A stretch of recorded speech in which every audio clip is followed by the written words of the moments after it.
Hey, what's up everybody? It's K4K Crypto here, and I said I was going to make a video about showing you guys how to bridge, and I wanted to wait until most of the bugs were fixed with some of the connecting to wallet buttons weren't working as properly as I would have liked for, a brand new user coming into the ecosystem. That can trip some people up, so I was like, I'll just wait until everything is working smoothly. Without further ado, I'm going to get into just what I would do if I was trying to learn the bridge, and I'm going to go through like all the steps. If I run into any hurdles along the way, I'll figure out whatever tricks I got to do to get everything I want out of the bridge. And also just getting started, you're gonna run into little issues whenever you're messing around with crypto. This stuff it's not meant to be as easy as possible for anyone to just start it up and get done in 2 button clicks without any knowledge. You're gonna have to familiarize yourself with this over time, and you'll learn little tricks along the way that you'll use in the future. And so a lot of the stuff that I think is intuitive is actually stuff that I've learned over years and years and years of being in crypto. And so I'll try to just work through that with you guys in this video. So first things first, I made a post on Twitter. So even if you don't have Twitter, you can still just go to twitter.com. This post I had has all the instructions inside. Richard retweeted it, and it'll go through the steps in text form. So all you have to do to find it is K for K and then type TDI. It'll be the very first post. It's from April 7th. You just go here, boom. Also, you can read through this first before you do anything else, but it's got pictures, it's got addendums that I added as well, because I realized like, some people, whenever they click on a button or go to a site, it doesn't always have the right things open. Richard recommends using a temporary email whenever you're trying to get that testnet Sepolia Ethereum so that you can practice bridging that in. It's basically like practicing moving mainnet Ethereum to PulseChain, but it's using a testnet Ethereum and then moving that testnet Ethereum across the bridge to testnet PulseChain. It's going to be the same process except when mainnet launches, except it's going to be mainnet Ethereum or mainnet any asset of Ethereum and then bridging it over to mainnet PulseChain. Be sure to read through all this, and there's alternatives for certain things, like if you don't want to make an email address to get the free faucet stuff in the earlier post, like up here, there's sepoliafaucet.com. You can only get 0.5, not 1 per day. You can use this, and it just uses your computer's GPU or whatever power it has, CPU, to mine for a bit, and then you can get some Sepolia ETH without needing an email, which is nice. So let's get started here. So first off, the bridge website is pulseramp.com. So you can just type that. You don't even need that bridge part. It just autofills with that. Make sure you got, MetaMask in that Chrome. You just make a brand new MetaMask for messing around on testnet. You don't even have to keep track of the seed words other than for setting it up. You can come in here with 0 stuff, and I have another video on how to get faucet, Pulse and stuff. Another important thing is up here in MetaMask. If you don't see Sepolia network, if you click on this button in the middle, it's going to let you switch between the networks as well as the direction that you're sending from. And you can also change your networks up here manually. I have this button that says show or hide test networks, which means Ethereum test networks. They have Go Early Test Network, they've got Sepolia Test Network, they have Linea Go Early Test Network. And if you don't see this button here, you can just go into, I think it's advanced settings. Let's see. Advanced, scroll down. Make sure show test networks is on. If it's off, then you won't see them. You'll have to manually put them in, or you can just use the button. But earlier, like I said, the button was not working right when they launched the bridge. So I let the devs know, and then they got it fixed within like either by the end of the day or something like that. But you can always just manually fix it. It's just that these buttons are just really nice for if you got hundreds of thousands of people coming to try something, some percentage of people will get stuck if it's not as easy as click a button, switch network. If they have to manually input it, dude, I know some people they barely were able to sacrifice, for the pulsex and PulseChain. That was like a lot for them. So not having a button would be stopping some people from getting into the chain as quickly as they could. There's that. Turn on the test network thing. That way you can switch between them more easily. I have quite a bit of TDI, as you can see. Just a nice thick 110 million. Don't ask. Once you have the Sepolia network, make sure you connect up here. You just hit the connect button. Now we're connected. So we have this testnet Sepolia ETH. Now, if you don't have any of that, whenever you connect to the testnet Sepolia, you can get some by just going over here to the Twitter. You can just use this link, enter your address, copy paste it, prove you're human, start mining. You just do that. And after a certain amount of time, you'll get a certain amount, and then you can just stop mining and you'll get some reward. I can hear my GPU whirring up right now. Here, let's hit stop mining and see if it gives me anything. Even though it still says 0, it is saying average reward per hour is 0.014. So I guess if you want to wait an hour, you can get that. I guess the number is also fluctuating. I'm gonna hit stop mining. Oh, your mining balance of 0.001 is too low to be claimed. The minimum allowed is 0.01. Do you want to stop mining and lose? Well, I spelled lose wrong. Lose the rewards you've already collected. I'm just gonna say stop mining for the purposes of this video. So yeah, if you wanna just do that instead of doing an email, you can. So then you should have some Sepolia ETH. You'd have 0.01 because that's the minimum you can get out of there. So then you'd have that here. Now, something interesting you can do to get that T DAI, which is testnet DAI, is you just go to this link here, visit sepolia.etherscan, then you connect to Web3, click this button here, hit OK, pick MetaMask. You want this to be green or you'll get errors. And then you click on create. Also paste your address in here, click write. It's gonna give you it's fine if you use site suggested, it should work. I've had no issues. And you just hit confirm. And this is gonna give you 10,000 T DAI in like 10 seconds. And there's no limit to how much you can do this. So you could do it 10 times, you could do 100 times. So right now we have 110,440,000 T DAI. Should be 450,000 T DAI shortly. Now we can come over here to the bridge since we have the Sepolia stuff, and you can send over whatever you want.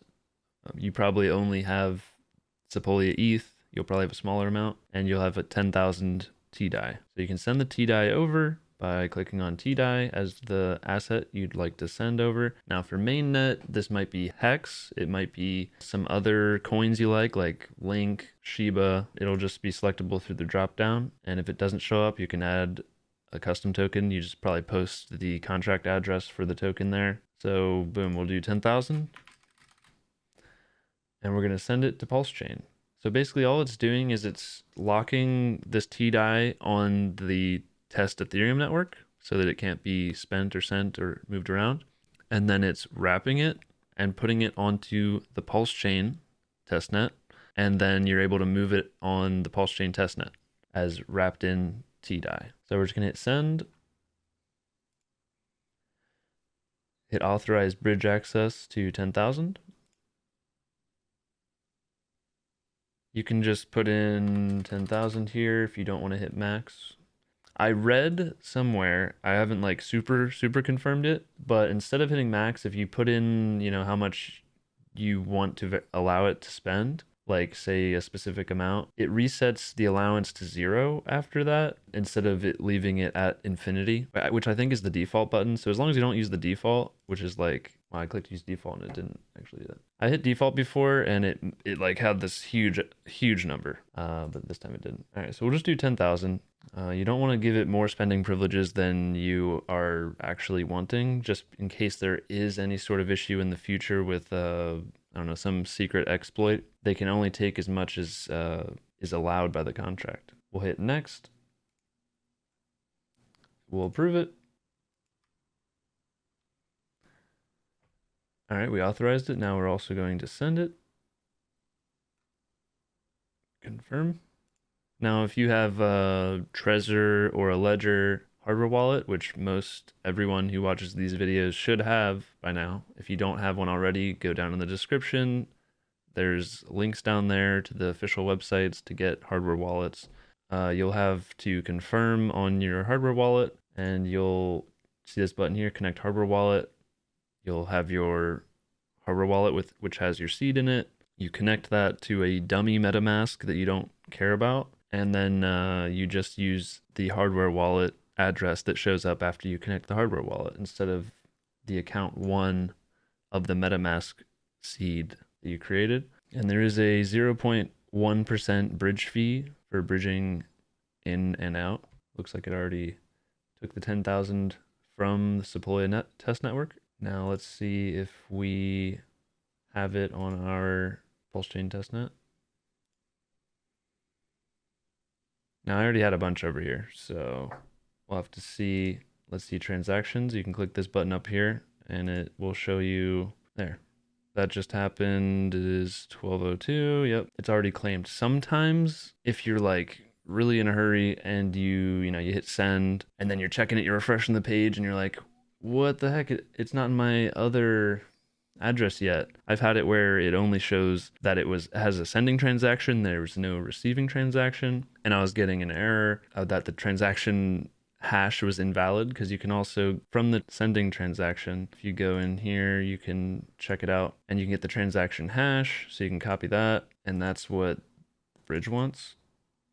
So you would paste it there, and then you can hit claim if it didn't already do it for you. And what happened with the other time that I was doing it, I just waited another minute and then it showed up and it was claimed. So I actually didn't have to do that. This is just like a manual way to force it. And if you ever have issues, you can always just like close the site, redo it, wait a few minutes. Sometimes it just takes some time, especially if it's going to be a busy network, especially at launch day. We're probably going to have lots of people filling up some of these blocks because everybody wants to be in the next transaction block in order to get their transaction, like trade or supplying liquidity or bridge transactions, of course. You hit claim. It says no transaction found, but it's because it's already done. Now we're on PulseChain and we have our extra 10,000. I have way more because I was doing some stuff with it. Well, that's basically how you do the bridging. And then you can also go back the other way. We're going to send 10,000 back to ourselves. 10,000 T-DAI. And guys, you're going to want to just do 10 back and forths. Now it sounds crazy. You're like, I did it once. I got it. You're going to run into weird little things sometimes where, hey, it asked me for an extra prompt this time, and that's odd. But once you familiarize yourself with it, you'll realize, oh, it's because I refreshed the page, so then it reset it. Or, any other reason that can come up. Sometimes it's like a MetaMask just bugs out, and you're like, you want to be comfortable with this stuff when you're dealing with coins that do not matter. So we're going to send 10,000 T-DAI back. Confirm it. And if you don't have any Pulse on this address yet, then just go to pulsechain.com, go down to the block explorer. In this apps area, you'll find all the links to important things like the sacrifice checker, the bridge, the validator beacon explorer, the pulsex dex, and the testnet v3 faucet. You just put your address in here, you hit receive 10, boom, just gained 10 test PLS. There we go, 10 test PLS that allows me to make those bridge transactions from the PulseChain side to the other one. And it's okay to go to other tabs and stuff while you're letting this go. I mean, I wouldn't really recommend it. Like, I wouldn't tell people to like close the browser and stuff while you're doing it if you really want it to go through. Let's check transactions.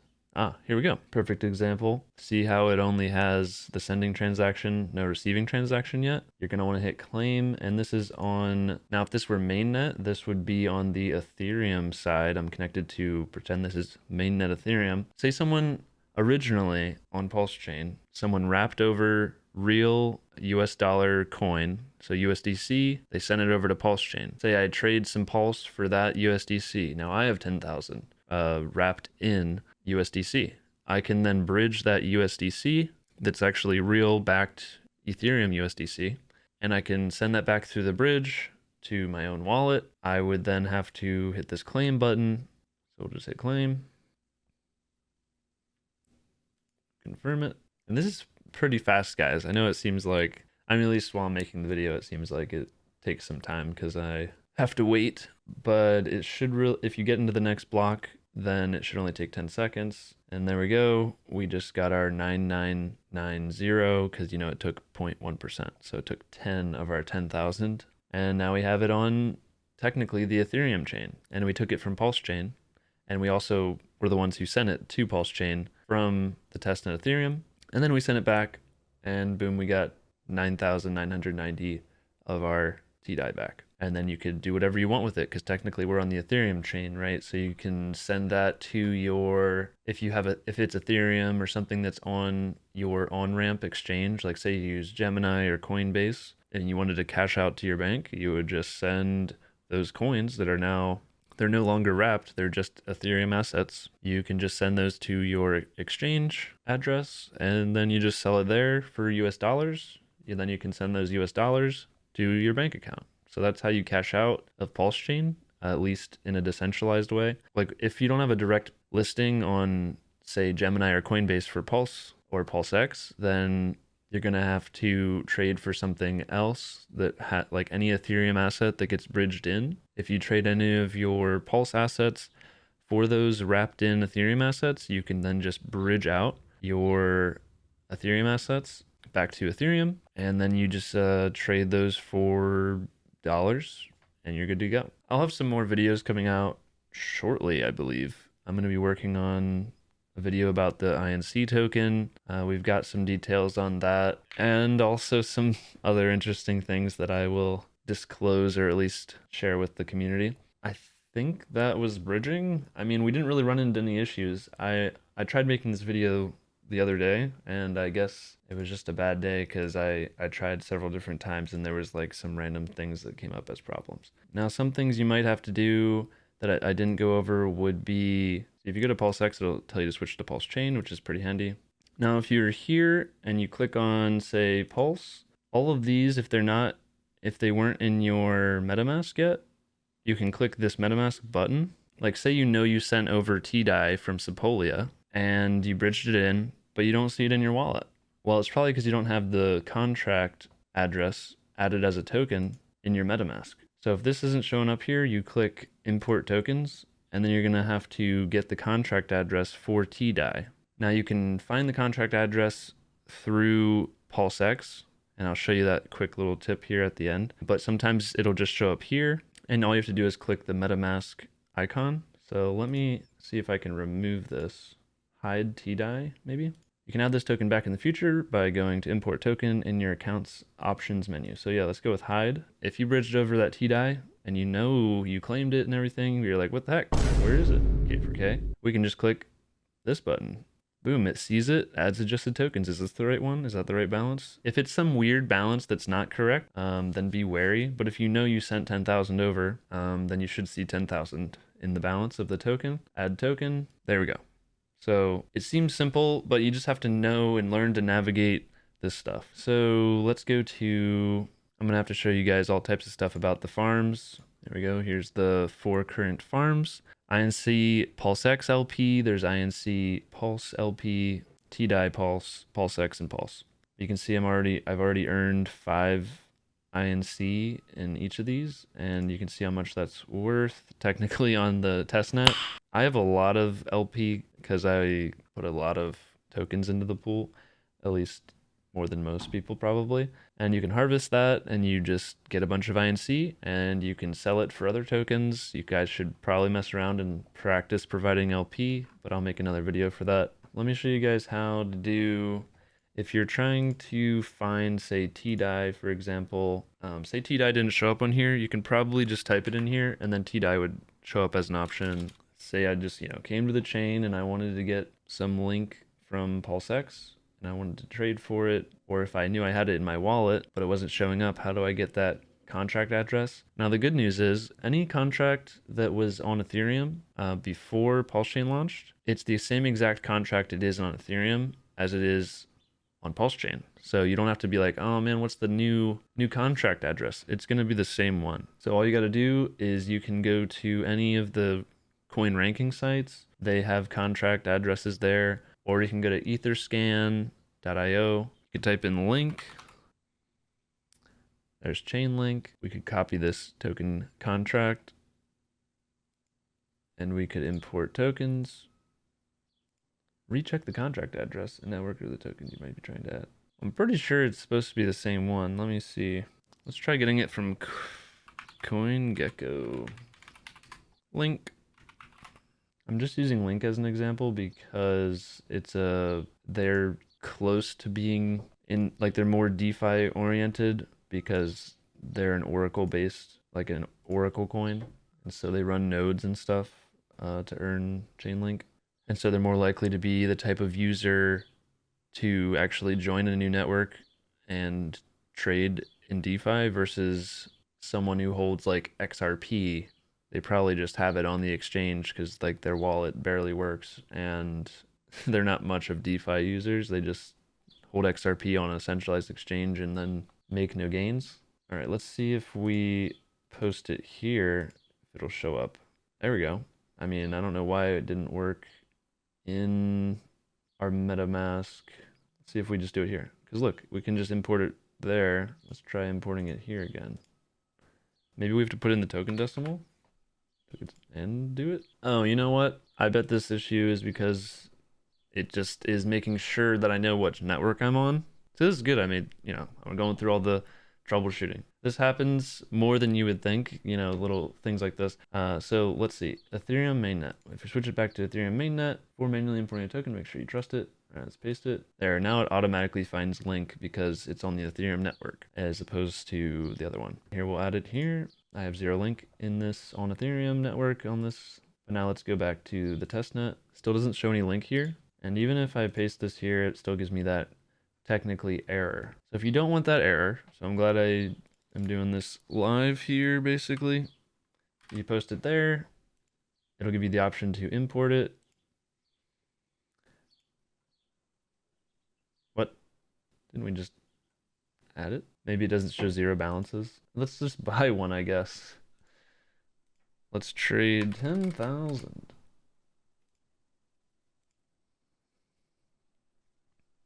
Get some link here, see if it shows up once we have a balance. You can probably make it, I think you can make it show 0 balances, but it's not set up in settings. And they changed MetaMask settings like so much, like they've added bridging as a button and stuff, and they changed some wording. Like it used to be, they used to have some things called like reset MetaMask. Where is it? I'm gonna show you guys. Advanced. Like this used to be called reset MetaMask. Now it's clear activity tab data, and they explain it better. So they're adding lots and lots of stuff to MetaMask and changing it. So it's a constant learning process. You may have known something a year ago about MetaMask, but maybe the option's not even there anymore, or they changed the wording of it. And you're like, is that the same thing? So it's always good to stay up to date. All right. Anyway, so now we have. Did we do the swap? Let's see. And I guess we'll import the token, although it doesn't like it because it's an Ethereum address, of course. That's more of a MetaMask thing. They just are helping people not get wrecked. We definitely did that trade, so we should have some link. Now, it's a weird thing because look, see how it's grayed out and you can't click the fox, which is kind of annoying. And you can see that I have a balance of 4. What I have to do is click something else. Then if I click on this, it's lit up fox. So click that. Add token. Should see it. Now we got our 4 link. There you go. See, that might have tripped up some other people. Maybe I'm trolling and that was super obvious from the get-go. That's kind of some troubleshooting you're going to run into on mainnet if you don't practice on testnet and get yourself like acquainted with some of these random error messages you'll get. Some of these warnings you'll get. You're like, oh man, am I doing the wrong thing? And it's like, no, it was just because I wasn't on Ethereum mainnet when I was trying to add that token. And whenever you add tokens, it only applies for that network. So if I'm on Ethereum network and I add 20 different tokens because I know I am gonna maybe look into them on PulseChain, they're not gonna carry over. You're gonna have to manually add them all yourself once you're connected to PulseChain, say testnet or PulseChain mainnet. So that was a good little experiment there to test adding something you wanted. So let's pick something else and we'll see if we can do it faster this time. I'll show you guys a different way because we just did that one where you know the name of it. You go and get the contract address from either Etherscan or you get it from coin ranking site, copy that, then you can post it into pulsex just like we did here. You can paste it here, remember, and then you add it and then you select something else so that you can then click it again and then add it into PulseChain. That's like a nice easy way to kind of do it with clicking and pasting. Another way is, so you go to the ... ellipsis tab, you can click on info and you can look at the overview of the liquidity, the daily volume, And the top tokens, you can rank it by like, hey, which one has the most volume, which one has the most liquidity. I don't want to like accidentally promote a scam. We'll pick Shiba Inu. So let's pick Shiba Inu. As you can tell, I do not have it currently showing up here in my wallet at all. You can also get the token address by clicking this button up here, view on PulseChain, which is our Etherscan for PulseChain. And right here is your contract address. So you can copy the address. We should just be able to do it through MetaMask. Import tokens, add the contract address. It is going to be the same kind of issue. Maybe I'll let the devs know this and see if, but it's a MetaMask thing, so I don't think they have any control over that. So this is what we're going to have to do. We'll just go to trade and we're going to hit import. Let's switch that. We're going to trade 10,000. We'll swap for it. I don't think it's necessary to buy it before adding it. I'm just buying some so we can see the number. Now we have 18 SHIB or 180,000. Oh wow, we bought a lot. So now all we got to do is click on anything else, T-DAI. Then we click on another one, and then this MetaMask button appears. You can click that. And this seems like the best way to kind of add these tokens. There's maybe an even faster, quicker way, but this is just me figuring it out live so you guys can kind of see some troubleshooting happening and realize it's normal. So we're just going to add token, go to our assets, and we can see our SHIB. Now let's do it, but a little faster this time.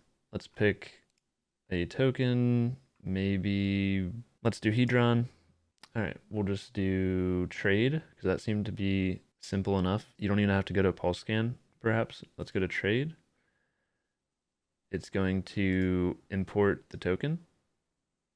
We see it there. We'll switch this to something else. Down here is Hedron. Add token. And then we'll go down and there it is. We didn't have to buy any. We added the Hedron contract. And you can also verify it. Like, let's go to info again.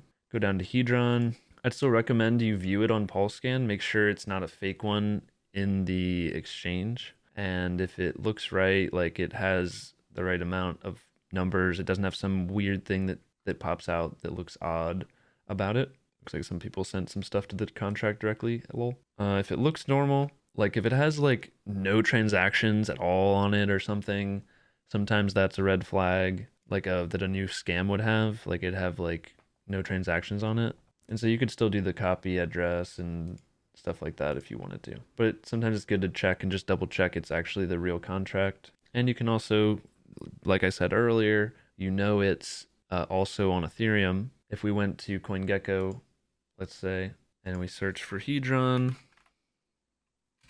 it's going to be the same contract address. So 0x381, it ends in 905E06, 0x381, 905E06. It's the same one. If you want to be extra safe, you can read some middle ones, make sure there's not one difference or something. But basically, that's how you're going to be traversing, bridging, trading. I think in another video coming shortly, I'll show people some farming, some information on INC. Like the video, comment, subscribe if you haven't already. We're going to have tons and tons of content rolling out whenever PulseChain's getting closer and closer. I wasn't expecting the slow rollout of features that we already had on V2B. I was expecting to make more content sooner, but they were like, and we'll release barely the DEX first. And then we still don't have the DAO, and we didn't have the bridge for a while. So I was like, oh, there's not really much to make a video on. So I was kind of just waiting for some real stuff to come out to make some content.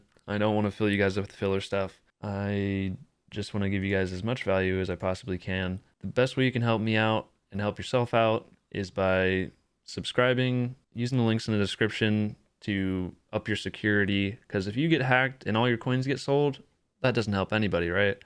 It specifically hurts you a lot, but it also hurts the price of everything that everyone else is holding as well, because the hackers don't care about the coins. They just want to sell everything and get into like something like Ethereum where it can't be stopped. It can't be like turned off. So they're happy to sell any amount that you lose. So really, you being more secure is beneficial to everyone in the ecosystem and yourself specifically. So make sure you have that. A VPN is not a bad idea. You don't want all of your online presence trackable to your basically home address, and ISP knows all that information, so the government can always pull that information from them.